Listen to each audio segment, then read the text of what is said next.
News 7 Tamil செய்தியாளர் நேசப்பிரபு தாக்கப்பட்டதற்கு பாஜக பொதுச் செயலாளர் தமீமுன் அன்சாரி கண்டனம் தெரிவித்திருக்கிறார்.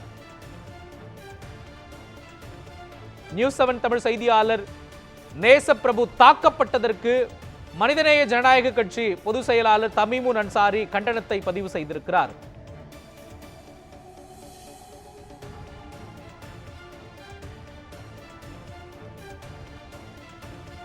நமது நியூஸ் 7 தமிழ் தொலைக்காட்சியின் பல்லடம் செய்தியாளர் நேசப்பிரபு நேற்று இரவு 8:30 மணியளவில் மர்ம நபர்களால் கொடூர தாக்குதலுக்கு உள்ளாக்கப்பட்டிருக்கிறார். 5 வாகனங்களில் வந்த மர்ம கும்பல் அவரை சரமாரியாக அரிவாளால் வெட்டியிருக்கிறார்கள். இதனால் நிலை குலைந்து போன நமது செய்தியாளர் நேசப்பிரபு கோவையில் உள்ள தனியார் மருத்துவமனையில் அனுமதிக்கப்பட்டு அவருக்கு அறுவை சிகிச்சைகள் மேற்கொள்ளப்பட்டன.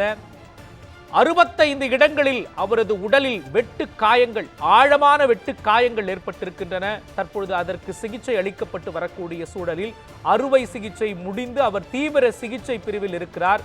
இந்த நிலையில் நியூஸ் 7 தமிழ் செய்தியாளர் நேசப்பிரபு தாக்கப்பட்டதற்கு பாஜக பொதுச் செயலாளர் தமீமுன் அன்சாரி கண்டனம்